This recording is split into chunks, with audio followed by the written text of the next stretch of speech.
Ici Michel Jean. Ici Annie Gagnon, bienvenue à JE. L'Église de Scientologie s'intéresse à vos enfants. Le fondateur du mouvement a créé, Annie, Applied Scholastics, Qui est un programme scolaire que le mouvement tente d'implanter dans le milieu scolaire. Et Michel, il existerait au Québec 3 centres ou services d'aide aux devoirs qui utilisent cette même méthode. Une méthode qui prétend régler le problème de déficit d'attention sans recourir au Ritalin, ce qui paraît attrayant pour bien des parents. Alors, pour la suite de notre enquête sur l'Église de Scientologie, comment Applied Scholastics contribue à répandre les propos de Ron Hubbard? En s'adressant aux parents d'enfants en difficulté. Héloïse, 7 ans, accompagne 2 membres de l'équipe de JE, ses parents fictifs pour les besoins de l'enquête. Bien, ça va assez bien, c'est surtout pour... La motivation. Oui, motivation, puis concentration lors des devoirs. Manque de motivation et de concentration, 2 problèmes fréquents chez les élèves avec un déficit d'attention. Toi, ça va arriver que tu es dans la classe, puis que pendant que tu es en train d'écouter le professeur ou quand tu es en train de lire, il y a un mot que tu comprends pas. Quand tu as un mot que tu comprends pas, ça te bloque, ça t'empêche de le faire. Le directeur de l'Académie Phoenix explique ce qui cause les problèmes d'Héloïse, selon lui. Problème d'attention. Donc, ça manquait. Donc, dans les écoles, ils vont parler de déficit d'attention. Chez nous, on parle pas de ça. Ils parlent de mots qui sont pas compris, puis on les trouve. L'accumulation de mots non compris provoque, à son avis, de la confusion chez l'enfant et cause le déficit d'attention. Mais c'est parce que ce sont des problèmes éducatifs, en réalité. Parce que tu vas voir qu'il y a d'autres réactions qui suivent, qui sont des réactions comme tu deviens énervé. Donc, ils vont parler d'hyperactivité, mais la cause, c'est l'accumulation de mots mal compris. Il va faire un petit paquet de nerfs. En clarifiant tous les mots mal compris par un enfant, la méthode Applied Scholastics, enseignée par l'Académie Phoenix, promet de régler le déficit d'attention sans recourir au Ritalin. Autre réaction, ça peut te faire sentir agacé ou contrarié. C'est là qu'on pogne les nerfs. Ça nous énerve quand on ne comprend pas, puis ça peut donner des réactions de colère, de pleurs. C'est des réactions qui sont émotionnelles plus fortes que, finalement, le sujet qu'on est en train d'étudier devrait amener.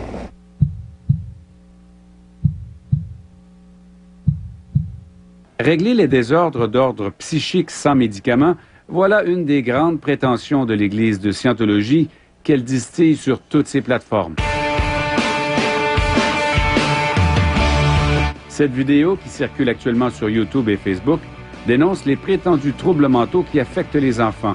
Il ne s'agit, selon elle, que d'étiquettes imposées par la psychiatrie, des étiquettes dont il faut les libérer pour leur permettre de s'épanouir.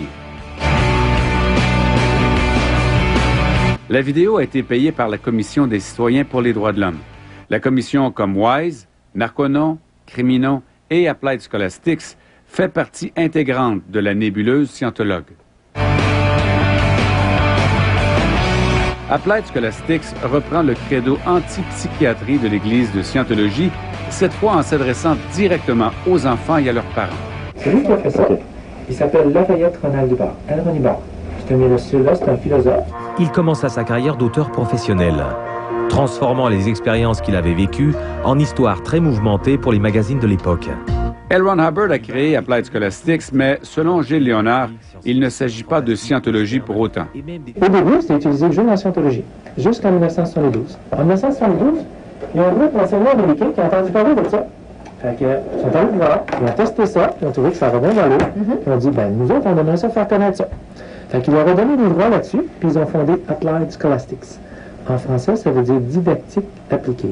Ron Hubbard continua alors sa recherche sur la nature spirituelle de l'homme, documentant ses recherches sous la forme de milliers de conférences enregistrées, d'articles et de livres. Pour ce chercheur au Centre d'information sur les nouvelles religions, Applied Scholastics et Scientologie ne font qu'un.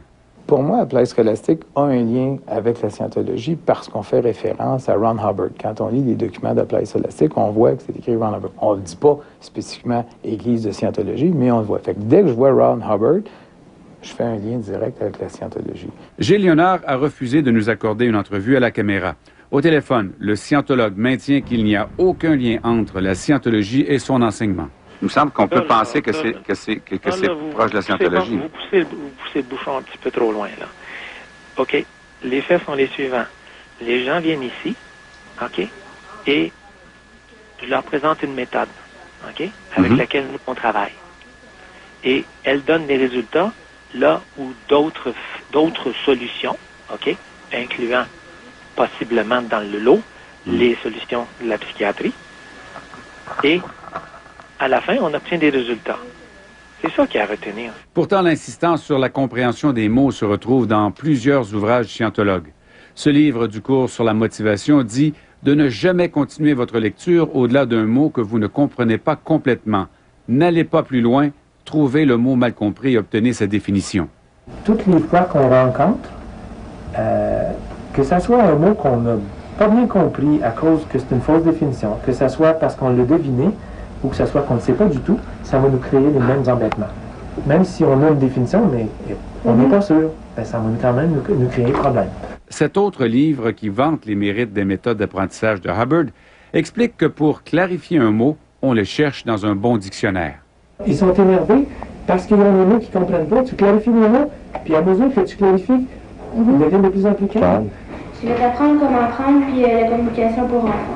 Le cours « Apprendre comment apprendre » dont parle cette jeune scientologue pendant un séminaire de dianétique filmé par JE porte le même nom que le cours qu'enseigne l'Académie dirigée par le scientologue Gilles Léonard et dont le manuel consacre un chapitre entier aux mots mal compris. Vous revenez avec moi qu'on donne, au moins pour ce cours-là, le même cours à l'Église que vous donnez? Ça, je ne sais pas, parce que moi, je ne sais pas qu'est-ce qu'ils donnent là. C'est ce qu'eux font. Je sais qu'il existe la technique d'étude de M. Hubbard a développé. Ça, je sais qu'il y a des cours qui sont donnés à l'Église de Scientologie. Maintenant, le cours Apprendre comment apprendre, ça, je le sais pas. Et les parents sont conscients des fois que leur enfant a un problème de déficit d'attention. Ça va chercher les parents au fond d'eux. Et c'est ça qui est important de signaler, c'est quand ça va nous chercher dans le fondement et qu'on se dit « ça m'affecte, il faut que je fasse quelque chose ».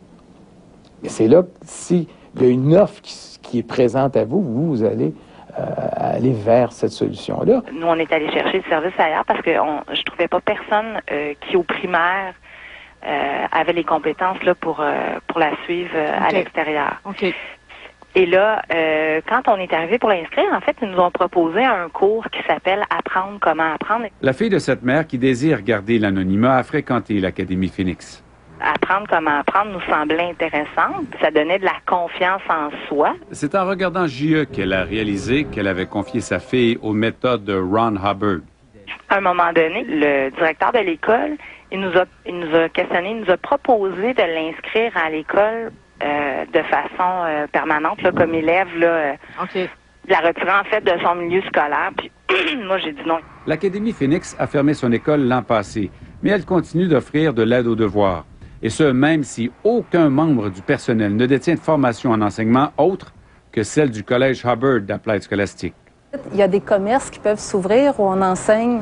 Hein? Ça peut être autant la danse que le dessin que de l'aide aux devoirs. Ça, on tombe dans le secteur commercial avec des gens qui ont pignon sur rue. JE a répertorié d'autres centres d'aide aux devoirs ou de tutorat sur le site d'Applied Scholastics pour le Québec.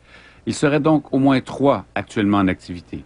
Nous, ce qu'on appuie financièrement, c'est pas le type d'organisme comme celui dont vous parlez. C'est des organisations qui sont en lien étroit avec les écoles. Donc, moi, j'estime honnêtement qu'en ce moment, au Québec, là, on n'est pas obligé d'avoir recours à ce genre de commerce qui ont pignon sur rue. Il y a déjà un réseau, la plupart du temps bâti sur des organismes communautaires au Québec, qui sont en lien étroit avec les classes et les écoles. Québec ne soutient pas financièrement l'Académie, mais Ottawa lui accorde le statut d'organisme de bienfaisance. Donc, les dons deviennent en partie déductibles d'impôts. Moi, j'aurais aimé mieux savoir d'où originait ce mouvement-là, en fait, parce que je trouve que c'est pas transparent là, comme façon de fonctionner. Là. Je trouve que c'est comme un peu abuser de la confiance des gens. Le centre bénéficie d'avantages fiscaux qui l'aident à diffuser les idées de Ron Hubbard. Donc, reprendre les mots, tous les mots qu'un enfant ne comprend pas pour régler son problème de déficit d'attention, ça vous paraît crédible, vous? C'est un simplisme qui serait beaucoup trop facile à adopter. Si c'était vrai, on l'aurait. Alors, on reprend une publicité, mais c'est tout à fait ça. Alors, c'est pas si simple que ça et ça ne marche pas. Dis-moi, qu'est-ce que tu aimerais faire quand tu vas être une grande personne, toi? Être vétérinaire. D'accord. J'en ai beaucoup des petites filles qui veulent devenir vétérinaires. La ministre de l'Éducation recommande aux parents qui veulent recourir à de l'aide aux devoirs pour leurs enfants de demander des références auprès des professeurs ou de la direction de l'école. Il y a aussi le programme Allo Prof qui peut vous aider. Il vous donne accès, soit par Internet ou téléphone, à des professeurs qualifiés. Maintenant, malgré nos nombreuses demandes d'entrevue, toutes refusées, l'Église de Scientologie prétend ne pas avoir eu d'opportunité suffisante de répondre aux faits rapportés dans nos reportages. Elle a finalement choisi de le faire dans cette déclaration écrite en anglais, émise depuis son quartier général de Californie. Les responsables du mouvement y affirment à nouveau que la Scientologie est une religion reconnue par le gouvernement du Québec qui a accordé le statut de corporation religieuse à ces églises de Québec et de Montréal en 1993. Le communiqué rappelle aussi que l'ouverture de son bâtiment à Québec fait partie d'un plan d'expansion internationale qui prévoit l'inauguration de 24 nouvelles églises dans de grandes villes du monde, y compris Montréal. Ces édifices offrent, selon elle, une base solide pour ses programmes humanitaires et sociaux. L'Église de Scientologie affirme aussi que sa croissance s'explique par le fait que de plus en plus de gens découvrent les outils pratiques qu'elle propose pour améliorer leur vie. Enfin, elle insiste pour dire qu'elle est reconnue mondialement parce que ses programmes humanitaires sont efficaces et désintéressés. Alors, pour lire le communiqué émis par l'Église de Scientologie dans son intégralité, c'est simple, vous allez sur notre site web à tvanouvelle.ca. La diffusion de notre enquête provoque beaucoup de réactions.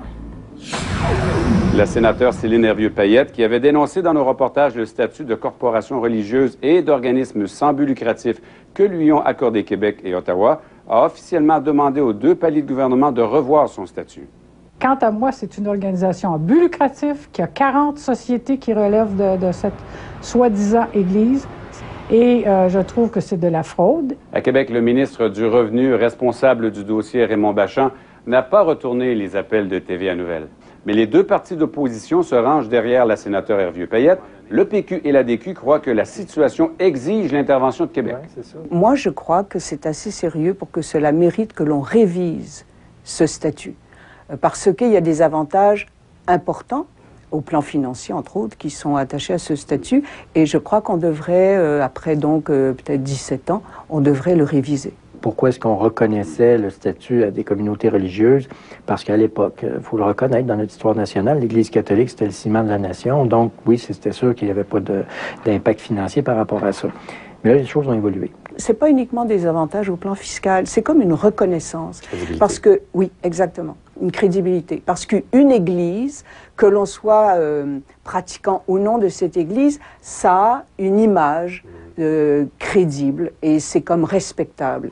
Et je suis loin de croire que les pratiques de l'église de Scientologie doivent être aussi respectables. Qu'est-ce que devrait faire le gouvernement dans votre avis? Bien, tout d'abord, instituer une enquête sur les éléments dont vous nous avez parlé sur l'Église de Scientologie. C'est clair qu'il y a eu des dépassements, il y a eu des choses qui n'ont pas été faites correctement selon les règles, donc il faudrait faire une enquête sur ce cas précis. Mais au-delà de ça, il faudrait revoir les règles et les rendre beaucoup plus sévères. Le gouvernement du Québec a accordé le statut de corporation religieuse à l'Église de Scientologie en 1993. Et dans un précédent courriel, son porte-parole, Jean Larivière, soulignait qu'elle répondait pleinement aux critères du Québec. Il ajoutait que dans ce contexte, la décision prise par le gouvernement du Québec en 1993 de reconnaître la Scientologie en tant que religion n'est donc pas matière à controverse. Une situation qui visiblement vient de changer.